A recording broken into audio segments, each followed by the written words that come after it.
I think सबको मेरी आवाज आ रही होगी। ठीक है। और आज जो हम लोग चैप्टर करने वाले हैं वो है प्रोबेबिलिटी। आधा पार्ट आज करेंगे, आधा पार्ट कल करेंगे, या देख लेंगे। आज अगर हो पाएगा तो आज तो नहीं हो पाएगा, फिर भी एक्सक्यूज मी चलिए। सर। हाँ, सर वो फंक्शन वाला चैप्टर पूरा तो नहीं हुआ था।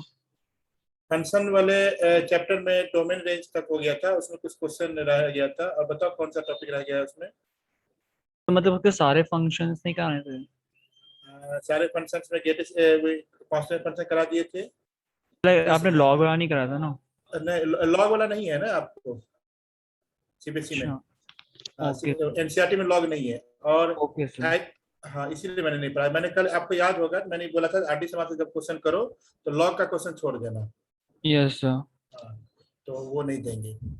ओके और, सर। और ये शायद सिग्नम फंक्शन भी आप लोगों को नहीं है। शायद सिग्नम फंक्शन है, देखिए बुक में। कोई बता सकते हो सिग्नम फंक्शन 11th में है? नहीं, सिग्नम फंक्शन मैं बता देता हूँ कैसा रहा होगा। ऐसा है, mod x upon x where x is not equal to 0 and 0 where x is equal to 0। मैं ये इसलिए पूछ रहा हूँ क्योंकि ये 11th या 12th किसी एक जगह होगा। चलो, किसी के पास अगर भाई एनसीईआरटी है, ठीक है, जब तक मैं कोर्स खत्म ये सिलेबस स्टार्ट कर रहा हूँ, आप लोग देखो फंक्शन वाला चैप्टर में जहां पर टाइप्स ऑफ फंक्शन स्टार्ट हुआ है, टाइप्स ऑफ फंक्शन स्टार्ट हुआ है। पहला है कांस्टेंट फंक्शन, ध्यान से देखना, सेकंड चैप्टर में।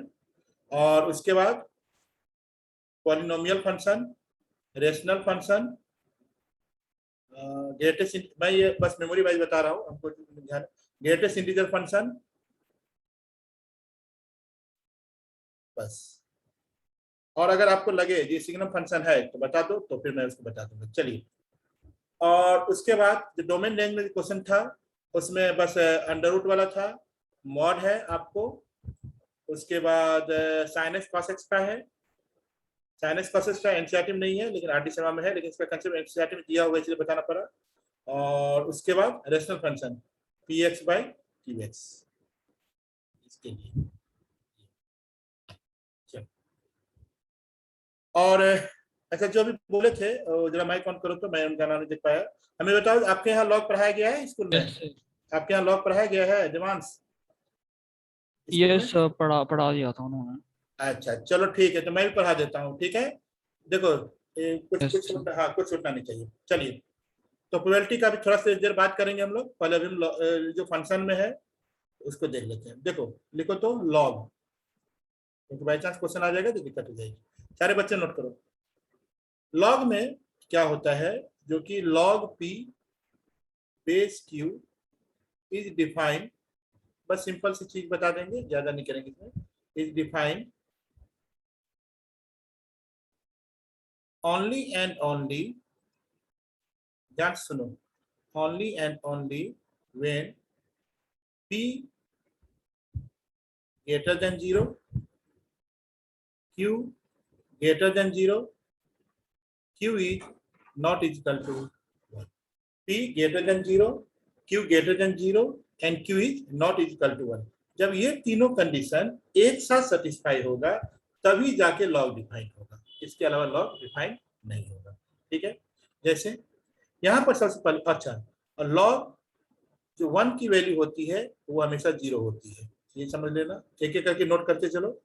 ठीक, उसके बाद देखो, जो log x बेस y अगर लिखा हुआ रहता है, जैसे कि हमने यहाँ पर log p बेस q लिखा है, तो इसके अकॉर्डिंग आप क्या लिखोगे? अगर ये log x base y defined होता है तो इसके लिए क्या लिखोगे आप? x greater than 0, y greater than 0 and y is not equal to 1। ठीक है, ये कंडीशन होती है। अब मैं आपको बता देता हूं जो कि y नॉट इक्वल टू 1 क्यों नहीं होता है, ये आपको अभी जानने की जरूरत नहीं है क्योंकि क्वेश्चन आपको करना है सिर्फ। मैं आपको सिर्फ बता देता हूं, जो कि log x जो बेस y है, इसको हम लोग log x base e upon log y base e लिख सकते हैं, e फॉर एक्सपोनेंशियल। या यहाँ पर अकॉर्डिंग टू, जब आप IT के लिए पढ़ोगे तो यहाँ पर ये जो बेस e है वो कुछ चेंज हो सकता है अकॉर्डिंग टू द क्वेश्चन, उससे कोई मतलब नहीं है, लेकिन दोनों सेम होना चाहिए। जो बेस यहाँ होना चाहिए वही बेस यहाँ पर होना चाहिए। अब जब ध्यान से देखो, तो log 1 की वैल्यू क्या होती है? 0 होती है। और आप जानते हो कि डिनोमिनेटर वाला पार्ट कभी 0 नहीं होना चाहिए। ठीक है, तो log y बेस ई की वैल्यू 0 के इक्वल नहीं होना चाहिए। इसका मतलब ये हो गया जो कि y की वैल्यू 1 नहीं होना चाहिए। यही रीजन है कि यहाँ पर ये जो x equal to 0, y equal to 0 greater than 0 and y not equal to 1 लिखा जाता है। ठीक है, ये बात समझ गए। तो लॉग में बेसिक डिफरेंस यही चीज होती है। इसी में एक फॉर्मूला और बता देते हैं, फिर क्वेश्चन करा देते हैं जल्दी जल्दी। लॉग जो x बेस y है इक्वल टू, इसको हम लोग 1 upon log y base x लिख सकते हैं। log y, जिन बच्चों के स्कूल में नहीं हुआ है वो मतलब परेशान मत होइएगा, उनके यहाँ ये लेकिन किसी किसी को पढ़ा दिया जाता है, इसलिए बताना जरूरी होता है ये। तो आप लोग भी नोट कर लीजिएगा, कोई दिक्कत नहीं है, जरूर काम पड़ेगा आपको जेई के लिए। तो log x base y equal to 1 upon log y base x होता है। ये फॉर्मूला हो गया। ठीक है, दो फॉर्मूला और बता देते हैं, दिमाग से जल्दी जल्दी आप नोट करोगे, या Yes, इसकी शॉर्ट लेना होगा तो इसकी शॉर्ट ले लेना। log x plus log y की जो वैल्यू होती है वो होती है log xy। फिर log x minus log y की जो वैल्यू होती है वो होती है log x upon y and log x की पावर जो n होता है वो होता है n log x होता है, n log x होता है। फिलहाल ये पेज में ये जो ये होता है, ये वाला पार्ट यहाँ पर n आ जाता है। ठीक है, ये हो गया आपका क्वेश्चन।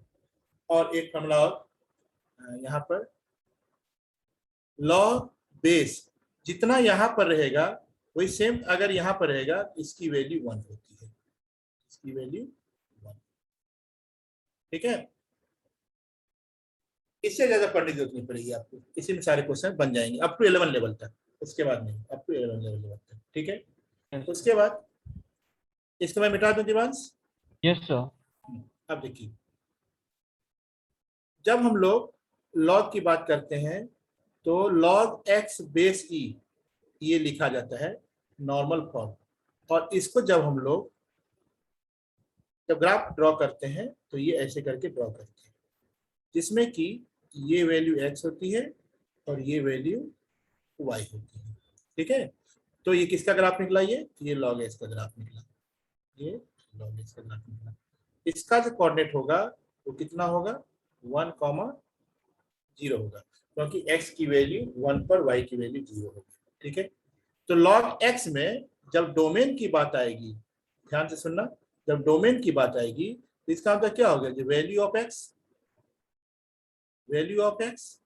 ठीक, इसका मतलब ये हो गया जो x ग्रेटर देन 0, तो डोमेन लिखोगे 0 टू इंफिनिटी। ठीक, जब रेंज की बात आएगी तो रेंज की बात आएगी तो इसका मतलब क्या हो गया, जो कि log x बेस ई पूरे की वैल्यू, तो वो कहां से कहां तक जा रही है, ये माइनस इन्फिनिटी से लेके प्लस इन्फिनिटी तक जा रही है, तो ये हो जाएगा माइनस इन्फिनिटी से लेकर प्लस इन्फिनिटी तक, या रियल नंबर, ये इसका रेंज हो जाएगा। ठीक है, ये हो गया सबसे बेसिक कंसेप्ट। अब देखो इसके बाद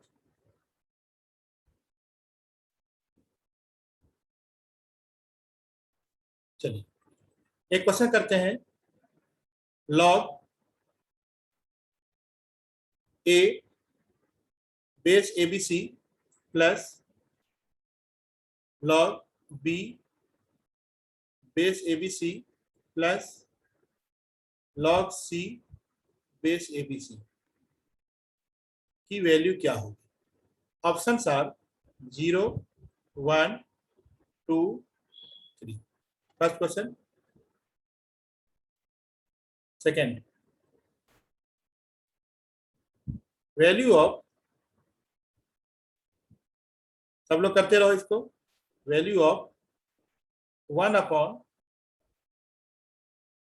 log abc base a plus 1 upon log abc base b plus 1 upon log ABC base C, ठीक है।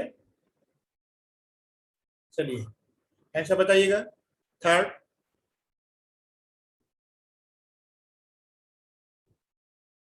Domain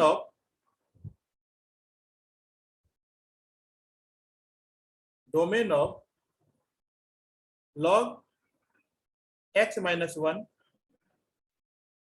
base 2। क्वेश्चन जरूर लिख लीजिएगा, ठीक है।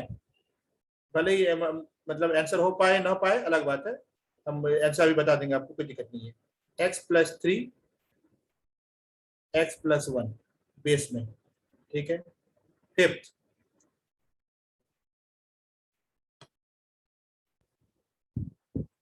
log x square plus x plus 1 base 6, ठीक है।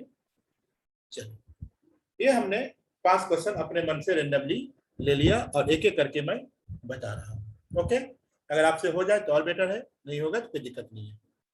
देखिए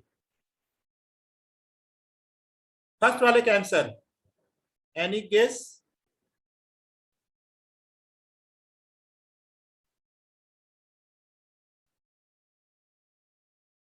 देखो हमने यहाँ पर आपको अभी फॉर्मूला लिखवाया था, वो फॉर्मूला मैं फिर दोबारा लिख रहा हूँ, क्योंकि हो सकता है कोई नहीं लिखा होगा, कोई दिक्कत नहीं है।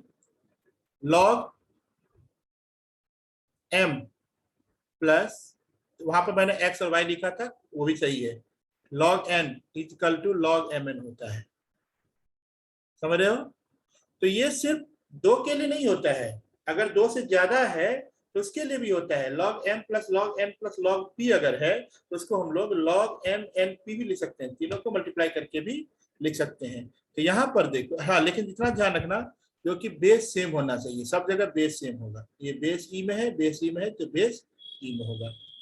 यहाँ की बात अगर करें तो यहाँ पर देखो क्या लिखोगे, log ऑफ, सब जगह बेस एबीसी सेम है तो ये बेस एबीसी हो गया, ठीक। ऊपर में a into B into C, A into B into C, ठीक। और अभी मैंने आपको क्या बताया है, तो बेस और ये दोनों अगर इक्वल होते हैं तो इसकी वैल्यू कितनी आ जाती है, 1 आ जाती है, 1। इसीलिए इसकी वैल्यू 1 आ गई। क्लियर हुआ कि नहीं हुआ? कंसेप्ट क्लियर होना चाहिए, क्वेश्चन से कोई मतलब नहीं है, कंसेप्ट क्लियर होना चाहिए। क्लियर हो यस, गया? Yes sir. हाँ। अब देखो सेकेंड में देखो, जो कि मैंने भी आपको लिखवाया था, जो log x base y sir अगर होता है, 1 आएगी ना शायद। इसकी वैल्यू 1 आएगी, सही आएगी। मेथड से, ठीक है। ये जो है इस क्वेश्चन को देखो, जो ये क्वेश्चन लिखा हुआ था इसी को मैंने रेसिप्रोकल करके यहाँ पे लिख दिया है और कुछ नहीं किया है, ठीक है। ये तीनों, तो अगर मान लो ऊपर वाला क्वेश्चन रहेगा तो डायरेक्ट हो गया, अगर नीचे वाला दिया रहेगा तो इसको आप ऊपर वाले में कन्वर्ट कर दोगे और दोनों का आंसर सेम आएगा। ओके, ठीक। अब आ जाओ क्वेश्चन नंबर 3। ये सब चीजें थोड़ा सा टाइम मांगता है, लेकिन अभी एग्जाम के पॉइंट ऑफ व्यू से लेते हैं। ये बहुत बड़ा कंसेप्ट होता है लॉग का। चलिए थर्ड वाले कंसेप्ट में देखिए, थोड़ा सा फास्ट चलते हैं। लॉग क्वेश्चन है x माइनस 1 बेस 2, ठीक है। तो अभी मैंने आपको क्या बताया था, जो कि p ग्रेटर देन 0 होना चाहिए, तो उसके according x minus 1 greater than 0 होना चाहिए, तो x माइनस 1 ग्रेटर देन 0। इसका मतलब क्या हो गया, जो कि x इज ग्रेटर देन 1। मेरी बात समझ रहे हो, ठीक है। फिर उसके बाद यहाँ पर q ग्रेटर देन 0, दिवांश ध्यान से देखना, q ग्रेटर देन 0 जो कि 2 है ऑलरेडी, यस सर। तो ये तो ऑलरेडी है ही। फिर yes sir. q is not equal to 1, तो ऑब्वियस है 2 इज नॉट इक्वल टू 1, ठीक है। तो मेरे पास आंसर कितना आ जाएगा, 1 टू इंफिनिटी, ठीक है। तो आपका आंसर ऐसे लिखा हुआ रहेगा, x is greater than 1, x is less than 1, ठीक है। जो भी रहेगा x greater then 2, x less than 2, कर लोगे। Yes sir. हाँ। क्वेश्चन नंबर 4, क्वेश्चन 4 बताओ जल्दी से सोच के। तो मैंने अभी ज्वाइन किया है, आपने अभी तक क्या कराया? ये मैंने लॉग बताया है अभी। आप ये बताइए, आपके यहाँ भी लॉग हुआ है स्कूल में, फंक्शन के चैप्टर में? No sir. हाँ, किसी किसी स्कूल में पढ़ाया गया है किसी। तो बस ये 2 मिनट और लगेगा हमको, उसके बाद हम लोग प्रोबेबिलिटी चैप्टर स्टार्ट करेंगे, ठीक है। बस बस 2 मिनट रुक जाइए। क्वेश्चन नंबर 4 और 5। इसके बाद लास्ट दिमाग वाले आप, में। हाँ दिमाग आप एक काम और करना, जब आपको लॉग वाला है करने के लिए तो आरटी Yes, समझ से क्वेश्चन जरूर कर लेना, ठीक है। okay, sir. फिर कोई डाउट्स होगा तो पूछ लेना। इसमें देखो, इसमें भी मैंने क्या लिखवाया है, p ग्रेटर देन 0। आप क्या लिखोगे, x+3 ग्रेटर देन 0, ठीक है। q ग्रेटर देन 0, क्या लिखोगे आप, x+1 ग्रेटर देन 0। फिर क्या लिखोगे आप, x+1, sorry, q is not equal to 1, तो क्या लिखोगे, x+1 is not equal to 1। पहले ये बताओ, ये समझ में आया। Yes, sir. ठीक, अब इन तीनों में जो कॉमन वैल्यू आएगी उसको हम लोग डोमेन में रख लेंगे, बस। अब जैसे इसमें क्या लिखोगे आप, x इज ग्रेटर देन -3, चलने दो। x इज ग्रेटर देन -1, चलने दो। x is not equal to 0, समझ गए बात। तीनों में कंडीशन समझ में आ गई। अभी आंसर नहीं आया मेरा, अभी मैंने जस्ट कंडीशन निकाला है। आंसर अब आएगा, कैसे आएगा, आप नंबर 9 बनाएंगे, ओके। फिर यहाँ पर -3 लिखेंगे अरेंज करके, फिर यहाँ माइनस लिखेंगे, फिर यहाँ 0 लिखेंगे। आई बात समझ में। Yes, sir. फर्स्ट वाले में क्या दे रखा है, -3 से बड़ा, तो -3 से बड़ा।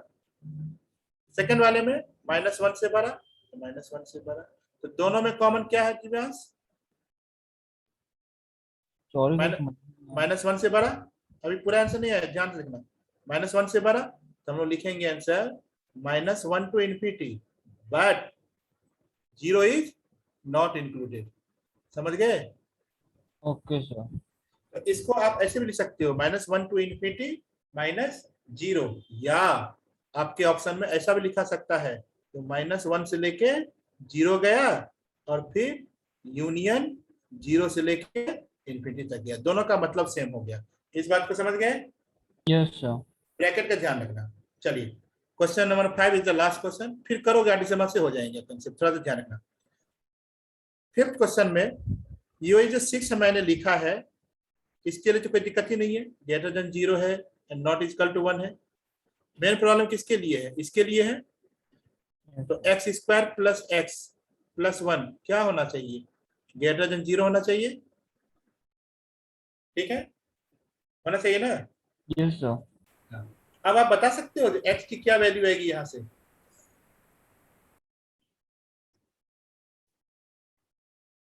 So, x square plus x should be greater than -1. बस ये चीज सीखे नहीं हो इसीलिए थोड़ा सा समझ लो। मैं इसको 2 स्टेप में समझा देता हूँ। फर्स्ट स्टेप देखो, x² प्लस x प्लस 1 है ना, इसका डिस्क्रिमिनेंट कितना आएगा बता सकते हो, पॉजिटिव की नेगेटिव।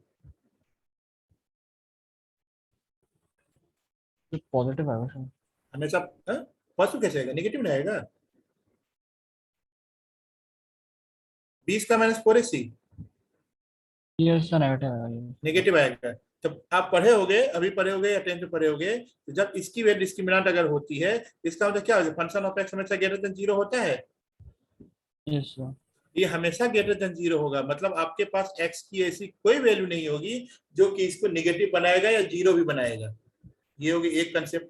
दूसरा कंसेप्ट, अगर मान लो ये समझ नहीं आया, ठीक, तो x² प्लस x प्लस 1 को हम लोग परफेक्ट स्क्वायर ऐसे बना सकते हैं, आपने 10th में सीखा होगा, x प्लस 1/2 का होल स्क्वायर प्लस 3/4, ये परफेक्ट स्क्वायर होगा। जरा सा एक सेकंड कैलकुलेट करके देखो, तो ये दोनों वैल्यू सेम है,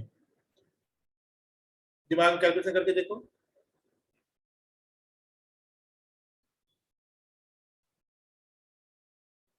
है ना, यस. यस है ना। सर. अब ये बताओ, x प्लस 1/2 का whole square will be always positive, yes sir.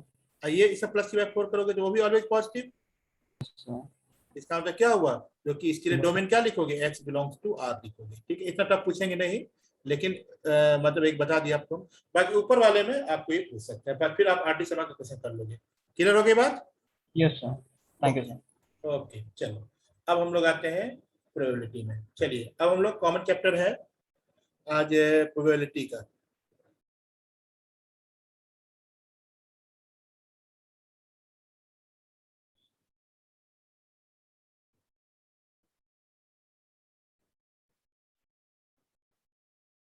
Probability. ठीक है, चलिए प्रोबेबिलिटी में दो पार्ट में ये टॉपिक डिवाइड होता है।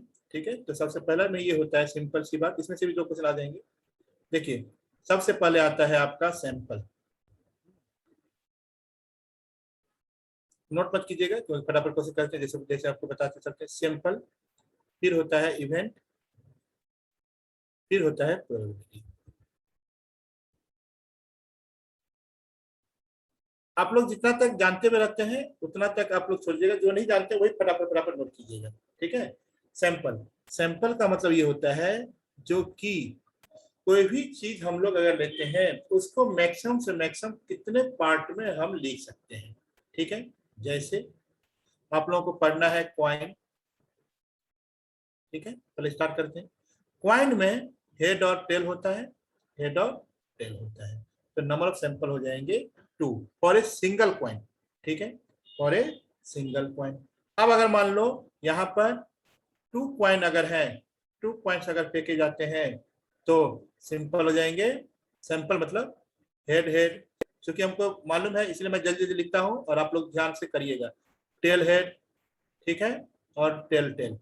किसी को कोई कंफ्यूजन तो नहीं है? तो हेड टेल और टेल हेड दोनों सर दोनों सेम हो गया? नहीं, हेड और टेल हेड दोनों अलग अलग है।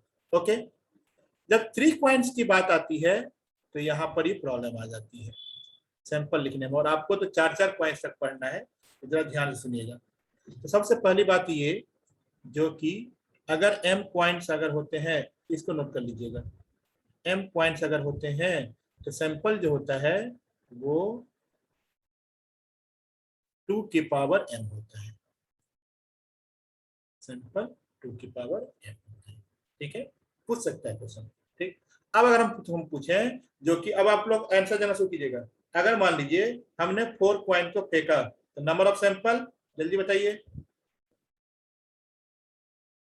4.16, ओके 16 हो जाएगा। ठीक है, ओके 16 हो गया।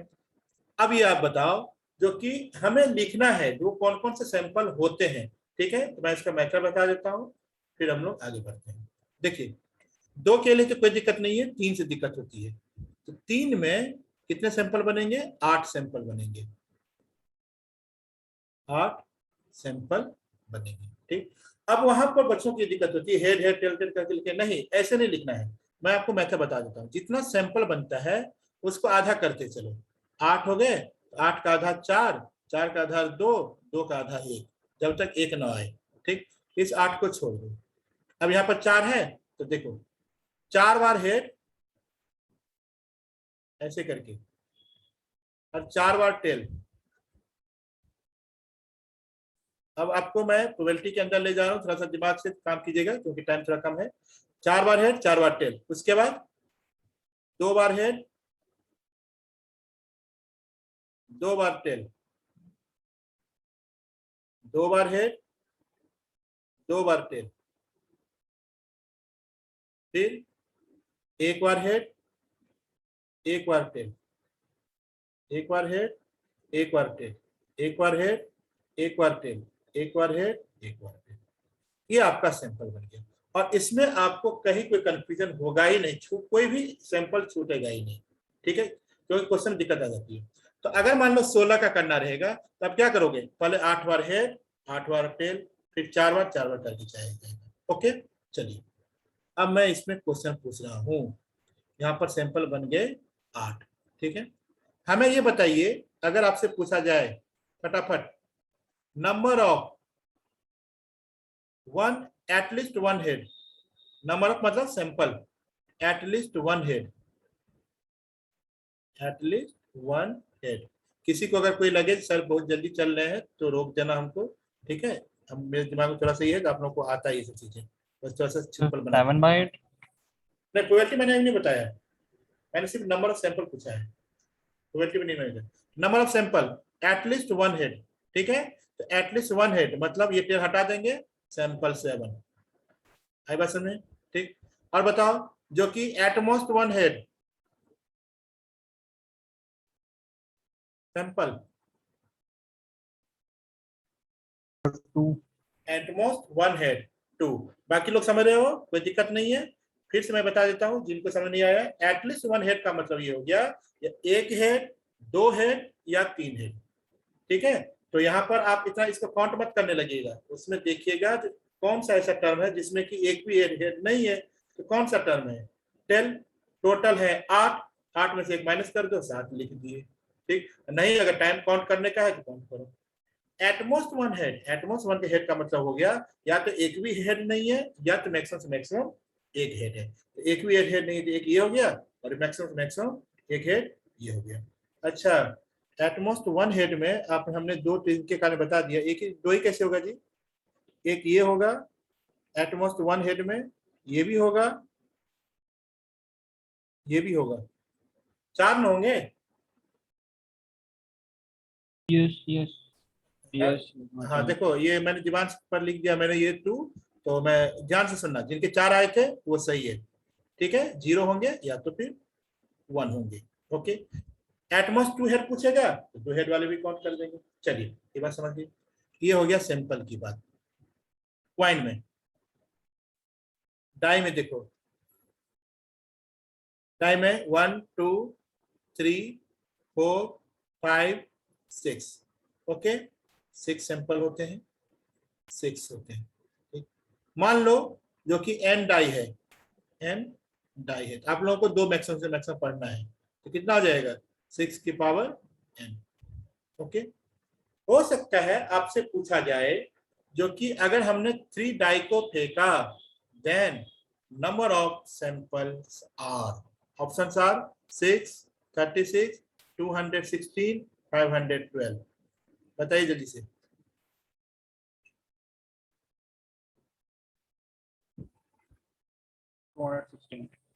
216, 6 की पावर 3। ओके, ठीक है। अच्छा, एक ही दो बच्चे आंसर बता रहे हो, बाकी लोग थोड़ा सा चुप बैठे हो, ऐसे ही ऐसे मत करो। हाँ चलो, 216 क्योंकि 6 की पावर 3 हो गया। ओके, अब क्या करेगा जो कि डाइस और क्वाइन को दोनों को एक साथ फेंक देगा। ठीक, तो 1 क्वाइन, ध्यान से सुनना, 1 क्वाइन और 1 डाइस को एक साथ फेंक दिया।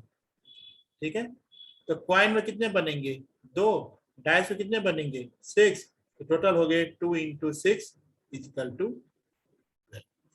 12 हो गए। ठीक, अब मैं यहाँ पे लिखवा देता हूँ, फिर जैसा जो क्वेश्चन आएगा वो देखिएगा। एम अगर क्वाइन हो, एन अगर डाइस हो, तो एम एन हो जाएगा, वो हो जाएगा number of sample, number of sample. नहीं, एक मिनट, 2 के पावर m इंटू 6 की पावर n हो जाएगा सिंपल। ठीक है, इतना डीप नहीं जाएंगे, सिंपल आपको 1 क्वाइन और 1 डाइस आपसे पूछा जाएगा। तो अगर मान लो पूछेगा जो 2 क्वाइन है और 2 डाइस को फेंक दिया गया, तो फिर आप वहां पर 2 की पावर 2 इंटू 6 की पावर 2 करके रहिएगा। ओके, चलिए अब देखिए,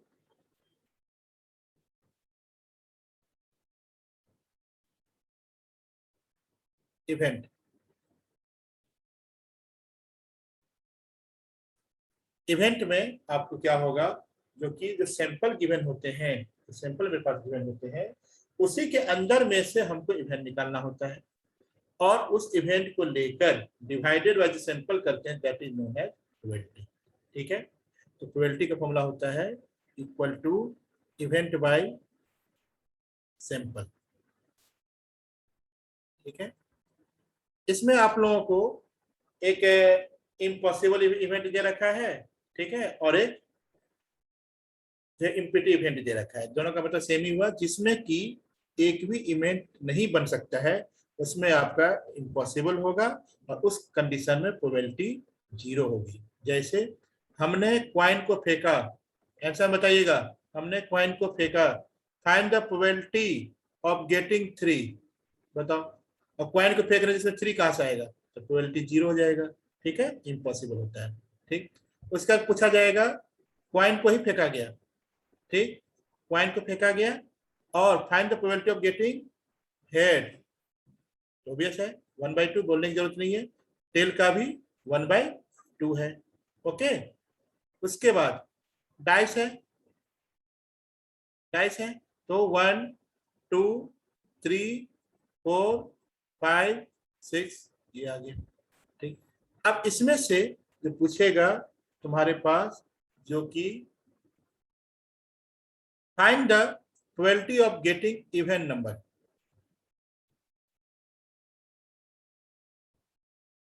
ठीक है, find the getting off even number 1/2 for odd number also.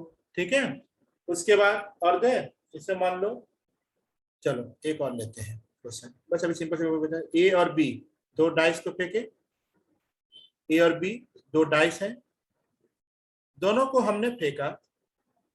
Find the getting, find the probability of getting a sum of, इसको जरूर कीजिएगा, मैं यहाँ पर 2 मिनट चुप हो जाऊंगा फिर लिखिएगा। मैं क्वेश्चन समझा देता हूँ। दो डाइस है ए और बी, उसको हमने फेंका। ओके, और दोनों का जब हमने सम देखा तो वो जो सम है, एक बार ले लो 9, हाँ, एक बार ले लो 11, बस दोनों ही केस में प्रोबेबिलिटी कितना होगा बताइए 1 सेकंड के अंदर।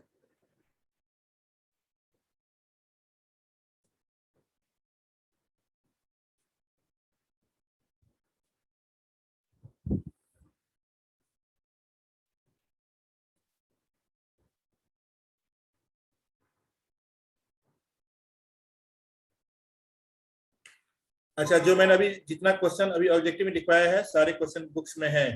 ठीक है, जो नया बुक आया सैंपल पेपर, तो इसका मतलब है कि ये सब क्वेश्चन आ सकते हैं। हाँ, मैं देखा नहीं, चलो मैं बता देता हूँ फटाफट। 9 वाले में कैसे लिखोगे वो देखो, 3 6 6 3 4 5 5 4, यही 4 होंगे ना, तो 4/36 इक्वल टू 1/9।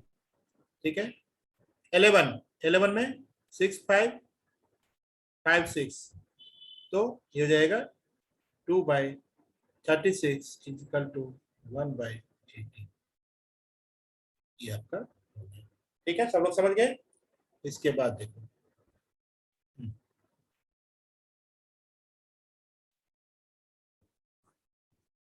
एक पॉइंट को फेंका गया और एक डाई को फेंका गया, एक डाई को फेंका गया। ध्यान सुनना, find the probability of getting H7। Quick answer,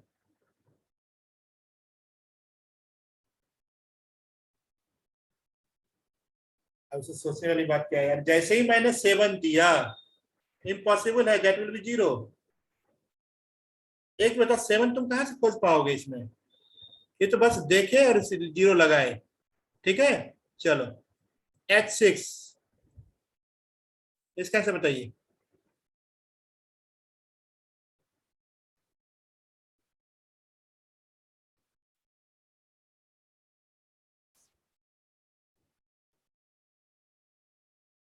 T5, 1/6। Very good. क्या बताया दिव्यांश तुम H6 का? तो 1/6। नहीं, गलती कर दी, 1 तो तुम सही बताए, लेकिन सैंपल कितना लिखे हो? 6 में लिखोगे सैंपल, मैंने लिखवाया था ना, क्वाइन का 2 हो गया और डाई का 6 हो गया। अच्छा, 1 मिनट हमको लगेगा, मैं बता देता हूँ। ठीक है, ये जल्दीबाजी हो जाएगी, सिर्फ फिर समझो। देखो, जिन बच्चों को समझ नहीं आया फिर से समझो। बच्चों पहले बताओ, अगर मेरे पास हेड आया, ठीक है, हेड आया तो हमने डाई को फेंका, तो डाई को फेंकोगे कितना हो जाएगा, H1 H2 H3 H4 H5 H6, यही ना आएगा। मान लो हेड नहीं आया, टेल आया, ओके, तो T1 T2 T3 T4 T5 T6। Actual में सैंपल 12 ऐसे ही बनते हैं, देख लो, H से 6 बना और टेल से 6 बना, तो टोटल 12 हो गए, इसीलिए सैंपल 12 हो गए। ठीक, पहला वाला क्वेश्चन मैंने पूछा था H7, या तो H7 कहीं है ही नहीं, तो बाकी खत्म हो गई। H6 है ना, ये H6 है, एक ही है sample, sorry event upon sample 12, दिमाग समझ रहे हो? Yes. उसके बाद T5 is the also one, only one, तो 1/12। इस टाइप के क्वेश्चंस आ सकते हैं, ठीक है। अब देखो, किसी भी इवेंट को अगर होता है, ठीक है, और नहीं होता है, दोनों का सम 1 है, ठीक है। कोई भी बच्चा अगर एग्जाम देता है तो उसमें पास करेगा फेल करेगा, ठीक है। ये तो हुआ 2 कंडीशन के लिए, अगर 3 कंडीशन के लिए होगा तो और होगा, लेकिन सबका प्रोबेबिलिटी जो हो जाएगा वो 1 हो जाएगा, ओके। तो यहाँ पर हम लिखते हैं y प्लस नो, ये मत लिखना तुम लोग y plus no is equal to 1, ये बस समझाने के लिए बोलते हैं, ठीक है। हम ये बोलते हैं तो प्रोबेबिलिटी अगर e है, ठीक है, तो p डैश जो होगा वो दोनों का सम 1, ओके। वे भी क्वेश्चन पूछ सकते हैं, कोई दिक्कत नहीं है। क्वेश्चन हम ये बना रहे हैं आपके लिए, सब लोग जवाब दीजिएगा। जो कि कोई भी स्टूडेंट है, वो कोई एग्जाम देने जा रहा है, उसको पास करने की प्रोबेबिलिटी 4/5 है, ठीक है। तो फेल होने की प्रोबेबिलिटी तो 1 - 4/5. 1/-4/5। Very good. इसको कभी कभी ये लोग क्या करते हैं, परसेंटेज में भी डाल देते हैं, ठीक है। मान लो 0.8 आएगा तो ये हो जाएगा 80%, ठीक। ये इसको आपने बताया फेल होने का 1/5, 0.2 एंड 20%, ओके। ये हो जाएगा p plus p dash equal to 1, okay, ठीक। अब देखो, इस पर एक पहले छोटा सा क्वेश्चन कराते हैं, फिर हम लोग आगे बढ़ते हैं। क्वेश्चन देखो, ध्यान से सुनना सारे बच्चे। ए और बी 2 प्लेयर हैं,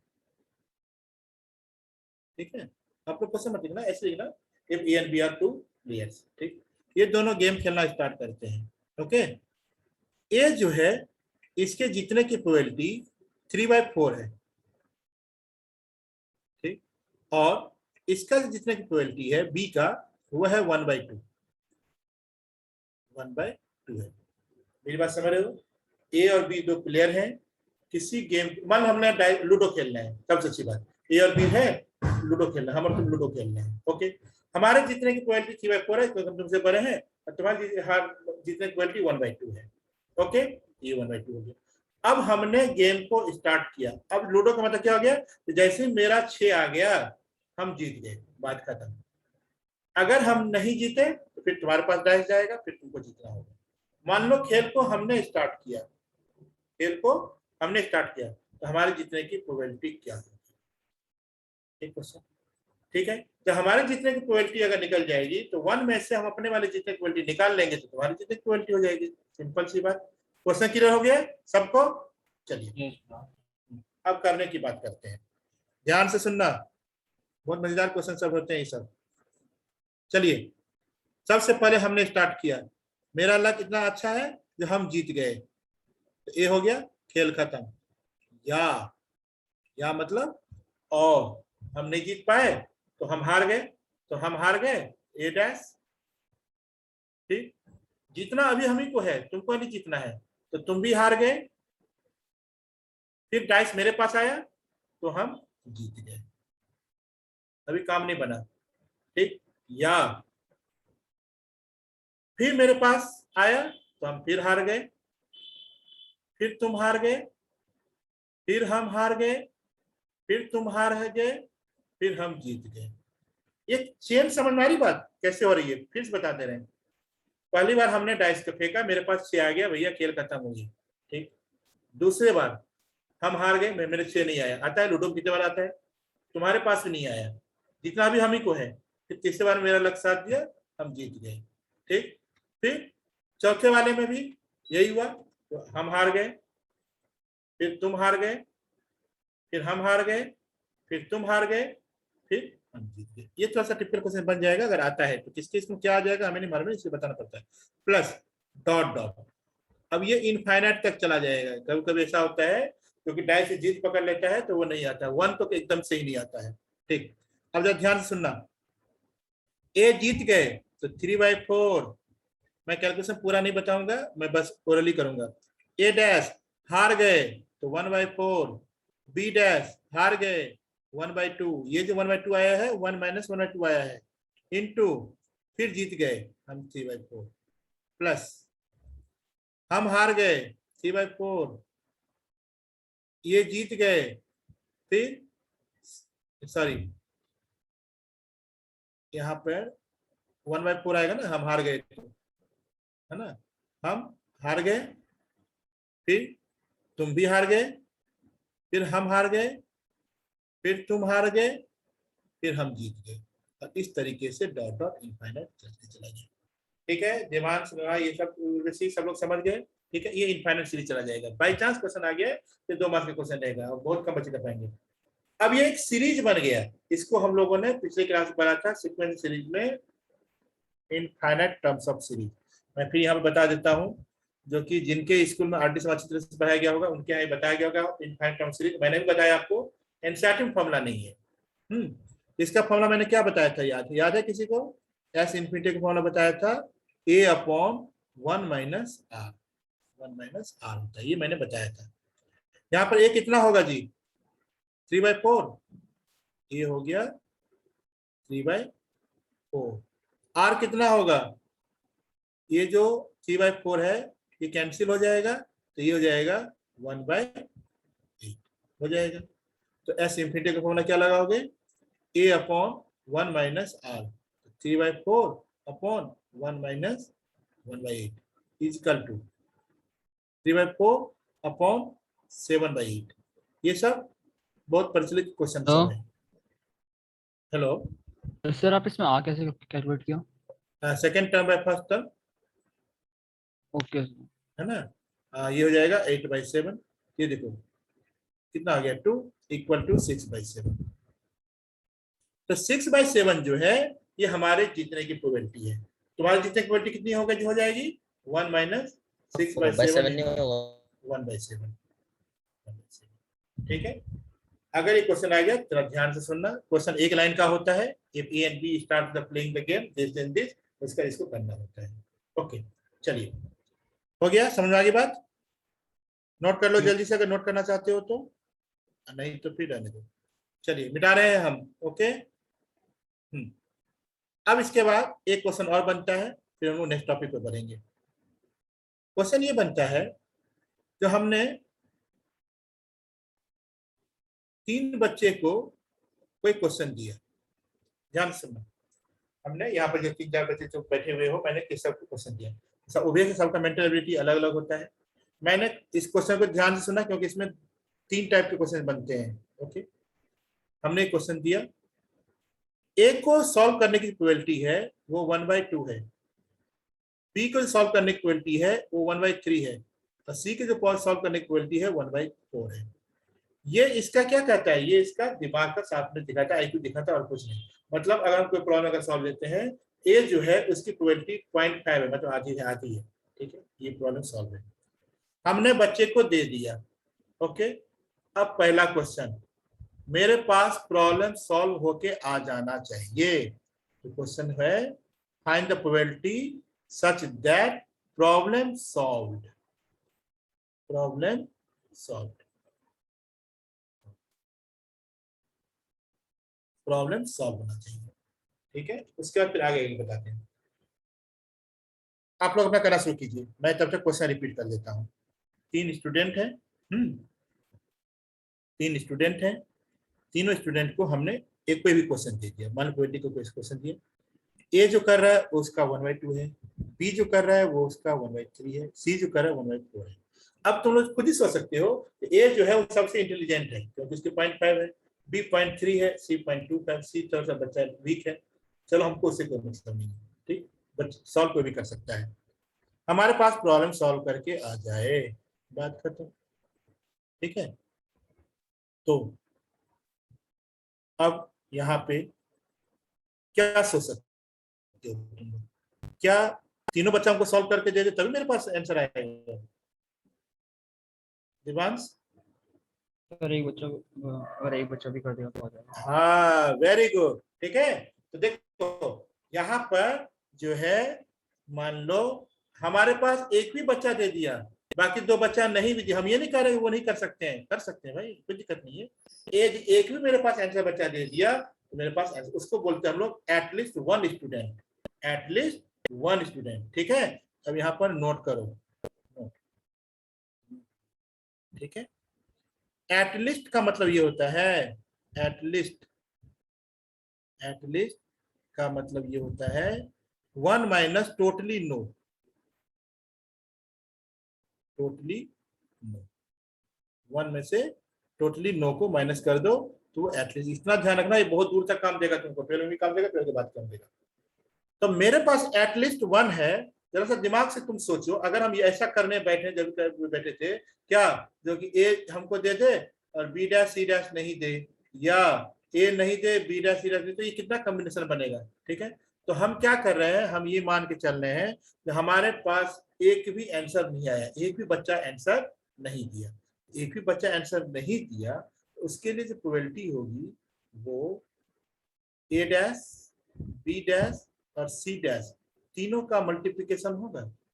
ए डैश का मतलब ए भी नहीं दिया, बी डैश का मतलब बी भी नहीं दिया, सी डैश का मतलब सी भी नहीं दिया, समझ रहे हो, और तीनों को हमने मल्टीप्लाई कर दिया क्योंकि तीनों एंड हो रहा है। ओके, अब देखिए, ए डैश का मतलब 1/2, बी डैश का मतलब 2/3, सी डैश का मतलब 3/4। ओके, ये कैंसिल, ये कैंसिल, ये कैंसिल, ये कैंसिल, ये इक्वल टू 1/4। ओके, तो 1/4 वो प्रोबेबिलिटी है, 1/4 वो प्रोबेबिलिटी है जिसमें कि मेरे पास सॉल्यूशन नहीं आया, एक भी बच्चा नहीं कर पाया। तो अगर उसको 1 में से माइनस कर दो, 1 माइनस 1/4 इक्वल टू 3/4, इसका मतलब ये हो गया तो एटलीस्ट वन बच्चा दे दिया। समझ में आ रही बात, क्लियर हो गई, हमेशा याद रखना एटलीस्ट वन। अभी मैंने थोड़ी देर पहले एक क्वेश्चन पूछा था, आपको याद होगा, 3 पॉइंट्स के लिए, 3 पॉइंट्स के लिए, ठीक है, आपको मैंने वहां पूछा था at least one head, at least one head, ठीक, वन हेड, ठीक। तो मैं आपको क्या बता रहा हूं, 1 माइनस टोटली नो, मतलब उसमें एक भी हेड नहीं है, एक भी हेड नहीं है तो वो कौन सा पार्ट था जिसमें कि सारे टेल टेल टेल थे, मतलब 1 माइनस 1/8 इक्वल टू 7/8। आपको याद होगा, अगर अपने कॉपी में लिखे होंगे वहां पर देखो, तो कि 7 इवेंट ऐसे थे, सबसे पहला क्वेश्चन 7 सैंपल थे इवेंट में जिसमें कि एटलीस्ट वन हेड था ना, याद आ रहा है, 1 हेड 2 हेड 3 हेड, हमेशा याद रखना एटलीस्ट वन हेड का मतलब, या वन भी चीज, जो भी चीज होती है 1 माइनस होता है। ओके, ठीक है, आप क्लास खत्म होने के बाद इतना जरूर कीजिएगा अगर टाइम हो तो, यहाँ पर तो मैंने आपको बताया ना, ये A dash B dash C dash करके, ये वाला पार्ट, ये वाला आपको 10 मिनट का टाइम लगेगा, आप आराम से बैठिएगा करिएगा, तो ए कर लिया, बी नहीं किया लिया, आप अरेंजमेंट बना लीजिएगा और वहां से भी देखिएगा आंसर 3/4 ही आएगा, बस रास्ते अलग अलग होते हैं, शॉर्टकट होते हैं। ठीक है, ये हो गया, ये हो गया आपका सिंपल, जिसमें कि हम लोग डाइस और क्या बोलते हैं उसको, पॉइंट के बारे में हमने सीखा, इसके बाद ये सीखेंगे। ठीक है, आगे हो सकता है जो कि कार्ड के बारे में होगा वो हम लोग बात देखेंगे। अब देखिए, एक क्वेश्चन आपका ऐसे बनता है इसमें, जो कि मोर देन वन, अगर सिंगल ला तो कोई बात नहीं, सिंगल आदमी है वो, उसका एक्सीडेंट हो गया, किया कि मेरा 1/2 हो गया, लेकिन मोर देन वन अगर इवेंट होता है तो सबका सम कितना होना चाहिए, 1 होना चाहिए, इसका 1 होना चाहिए। ठीक है, आपके एनसीईआरटी में आई थिंक एक क्वेश्चन है अप्रोक्सीमेट करके, जिसमें कि W1 W2 W3 करके दिखा हुआ है, उसमें कुछ नहीं करना है, उसमें सबका सम जिसका 1 आएगा वो प्रोबेबिलिटी को सेटिस्फाई करेगा, नहीं तो नहीं सेटिस्फाई करेगा। लेकिन ऑब्जेक्टिव क्वेश्चन में ऐसे नहीं बनेंगे, ऑब्जेक्टिव क्वेश्चन में क्या बनेंगे वो देखिए। चलिए, आपको क्या बोला जाएगा, मान लो हम 4 कर लेते हैं, ठीक है, 4 हमने प्रोबेबिलिटी लिया, 1/2, 1/3, 1/4 और चौथा x है। ठीक है, तो what is the value of x, जल्दी बताइए, क्वेश्चन समझ गए। क्वेश्चन का फॉर्मेट ऐसे रहेगा, जो कि for the fourth sample the probability of 4 events is given by 1/2, 1/3, 1/4 and x. What is the what is the value of x? जल्दी बताइए। सॉरी सर, एक बार क्वेश्चन रिपीट कर दीजिए। क्वेश्चन ये कह रहा है जो कि हमने 4 अलग अलग कंडीशन लिया, सैंपल 4 अलग कंडीशन लिया और उसकी प्रोबेबिलिटी अलग अलग मैंने आपके सामने में लिखा हुआ है 1/2, 1/3, 1/4 और x। समझ रहे हो? सैंपल खत्म हो गई, ठीक है, इवेंट खत्म हो गई, तो x की वैल्यू क्या होगी? सिंपल सी बात है, सबका सम 1 करना है, ठीक है।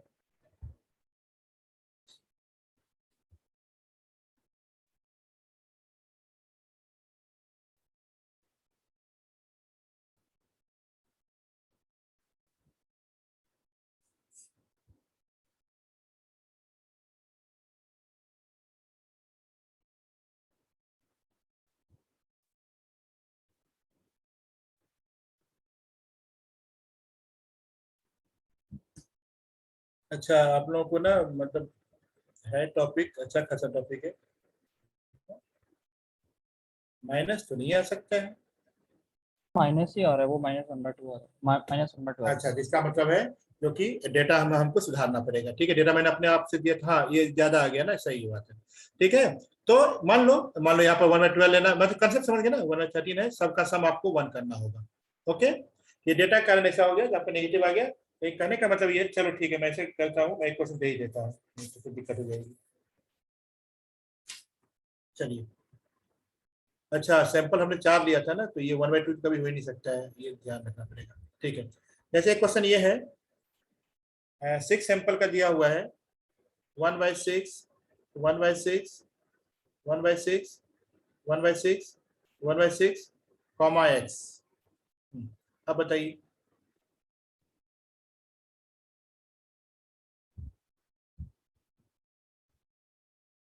तो हाँ देखो आ गया ना सर, ठीक है। हाँ वो बस वो डेटा की चेक था, डेटा मैंने अपने मन से दिया था, इसलिए गलती हो गई थी।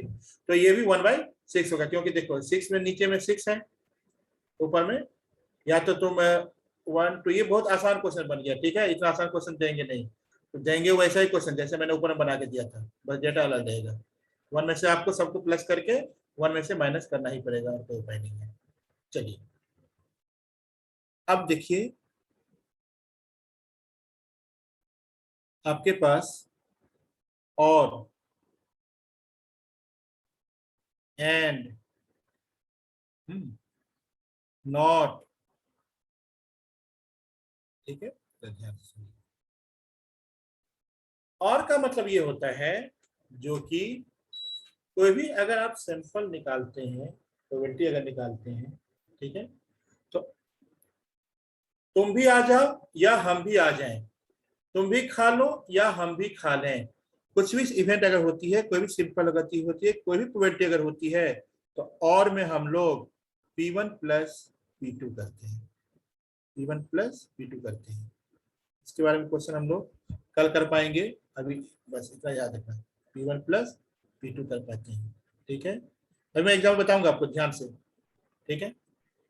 एंड में तुम भी और हम भी, और यहाँ पर और का मतलब एंड है, ठीक है, तुम भी एंड मैं भी, तो P1 into P2, P1 into P2, okay. ध्यान सुनो, नॉट, नॉट का मतलब होता है जो कि P1 डैश, P1 डैश या P2 डैश, P1 डैश या P2 डैश, ओके।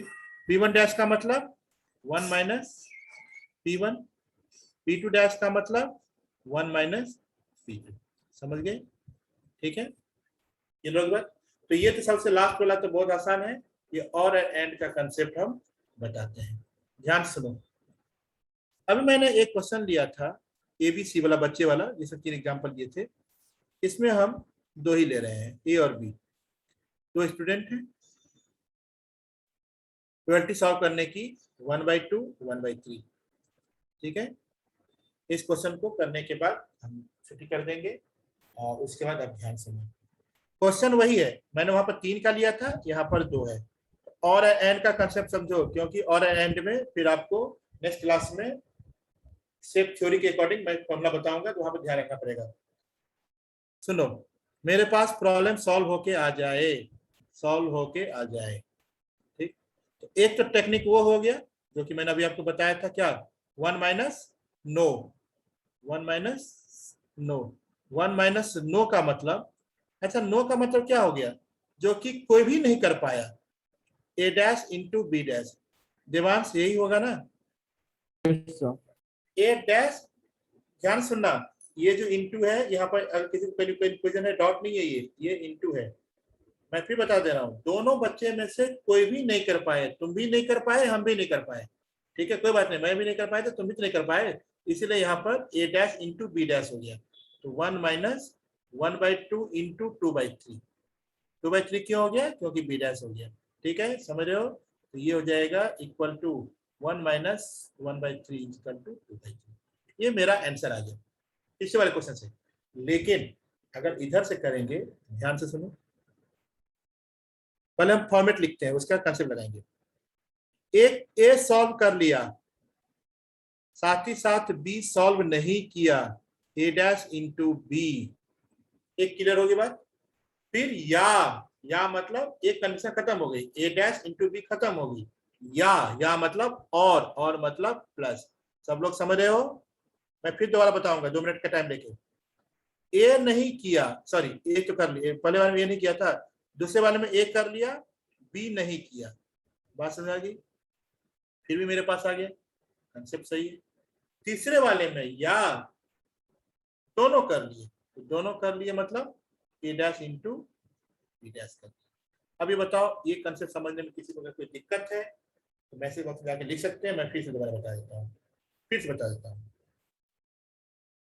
ये लास्ट वाला दोबारा से एक्सप्लेन कर दीजिए। हाँ, लास्ट वाला ये गलती लिखा गया बातों बातों में, ये ए बी होगा ये। Yes. अब सही है क्या, अभी कंफ्यूजन है, ए Yes, डैश sir. भी, हाँ, अब सही है ना। Yes, sir. ठीक, तो बात अब देखो, ए डैश का मतलब 1 माइनस 1/2, तो 1/2, बी का मतलब 1/3, प्लस ए मतलब 1/t, बी डैश का मतलब 2/3, हाँ, प्लस ए बी मतलब 1/2 इंटू 1/3। ओके, ये देखो 1/6 plus 2/6 plus 1/6 equal to 4/6 equal to 2/3। बताओ, यहाँ भी 2/3 आ गया, यहाँ भी 2/3 आ गया, लेकिन जल्दीबाजी में ट्रिक तो यही है ना, जल्दीबाजी करना, शॉर्टकट यही ना हुआ, तो फटाफट करेंगे 1 माइनस 2, फटाफट आंसर आ जाएगा, ठीक है।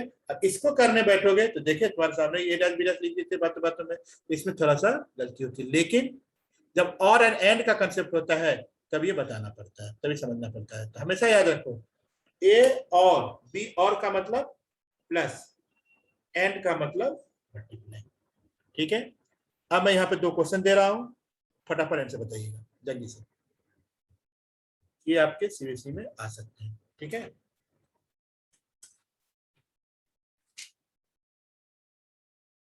क्वेश्चन ये कह रहा है, ध्यान सुनिएगा, ये बस लास्ट क्वेश्चन है। डाई को फेंका गया, किसी डाई को फेंका गया, अपने कॉपी में लिखिए, डाई को फेंका गया, सैंपल लिख लीजिए 1 2 3 4 5 6 जो भी है। ए जो है, A getting prime number, getting prime number, और बी जो है वो odd number, odd number, okay, ठीक। तो मैं क्वेश्चन दे रहा हूं, ए और बी में, ए और बी में जो होंगे वो क्या होंगे, ए एंड बी में जो होंगे वो क्या होंगे, ठीक है। क्या होंगे मतलब सैंपल, ठीक है। आपको मैं ऑप्शन दे देता हूं, 1 2 3 4, 1 2 3 5 3, देखो किसी का आंसर बिना ऑप्शन दिए ही हुए आ गया, तो ए और बी का तो 1 होगा। ए और बी का 1 वन कैसे होगा? ए और बी का मतलब क्या हो गया? या तो ये या तो वो, जो कि या तो इसमें हो या तो उसमें हो। नहीं सुनो सुनो, तुम लोग प्रोबेबिलिटी बता रहे हो, मैं सिंपल की बात कर रहा हूँ, sample sample.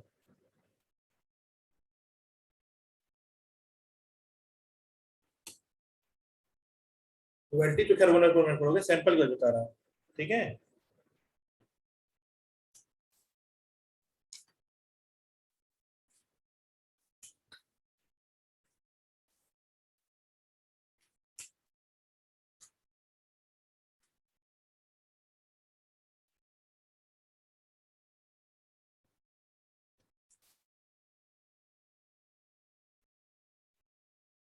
Probability is the 1/4। 1/4 क्यों बता रहे थे प्रोबेबिलिटी में? प्रोबेबिलिटी में तो सैंपल 6 है। हाँ, सैंपल तो 6 है। चलिए, ये मैं यहाँ पर सैंपल पूछ रहा था से, ए और बी में 3 और 5। चलिए सुनिए, और में यूनियन लगाते हैं, नोट कीजिए जल्दी से। और में यूनियन यू, और एंड में इंटरसेक्शन। ओके, चलिए ए में जो लिखेंगे, क्या लिखेंगे? 1 2 3 5। बी में